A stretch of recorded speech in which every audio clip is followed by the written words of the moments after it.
In today's fast-paced society, you don't have much time to make a first impression, and that is why we've come up with a perfect way for us to really get to know our musical guest today, singer-songwriter, Lady Zamar, everybody! Great to have you. You're so beautiful. Like, I saw you performing in Durban like 2 weeks ago. You blew everybody away. Like, your live stage presence and persona is amazing, so I'm glad we get to sit down with you and have a chat. Thank you so much for having me. Well, we're going to put 60 seconds on the clock and get to know you as quickly as we can in 1 minute. Okay. We're going to give you some quick questions, and you need to say the first one that comes to mind. Are you ready? Yes, I think I am. So we're going to put the timer on the clock. The first one is movies or books? Books.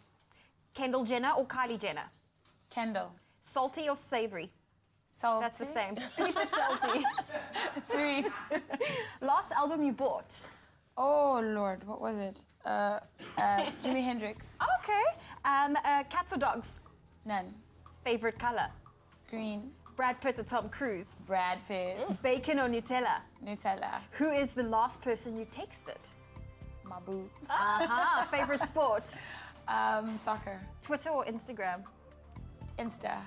Angelina Jolie or Jennifer Aniston? Jennifer Aniston. Coffee or tea? Tea. Most used emoji?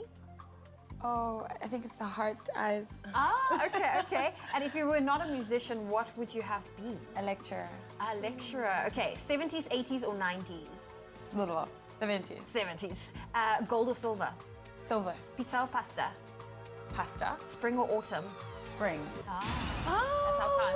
Wow. There's you don't like cats or dogs? Nah, I'm allergic to all, but like all these hairy things. Yeah. It's all good. Now, those are a few things, that we didn't know about Lady Zamar, but you started singing, am I right, at the age of 6? Yes, when I started singing in front of people, it was at the age of 6.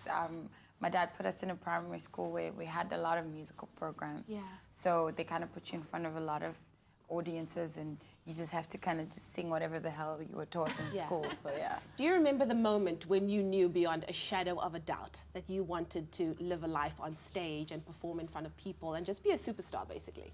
I didn't really think about it as being a superstar, but I do remember when I was about 15 years old, there was a talent competition at school, and I was like, I want to be part of this. And I went to remix the song my own way. I didn't really care what people thought of that song, and I didn't win, which I really felt like I should have, you know.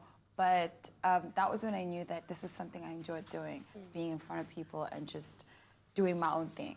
Performing. Yeah. Well, let's talk about your musical journey. I mean, you gained a lot of success with Junior Torres. What's your journey been like?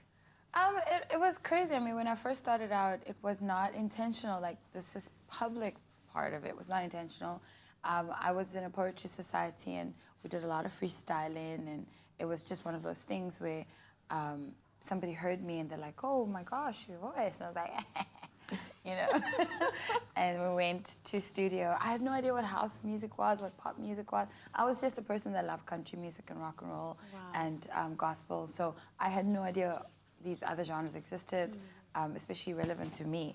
And I started recording, and one day, one song, next thing, next song, and suddenly we had this song called Mamelodi out, and people were just going crazy, and I was shocked. It took me about 6 months to understand why people like that song. Okay. So, Well, now you know. She's been all over our radios since, the beginning of the year. She's been really, really rocking. I mean, I have my first show for the first time, and you are on it all day, every day, and we're not complaining. And now she's going to be on your TV screens. Ladies and gentlemen, Lady Zamar is going to be performing for us a little bit later on, so do not move a muscle.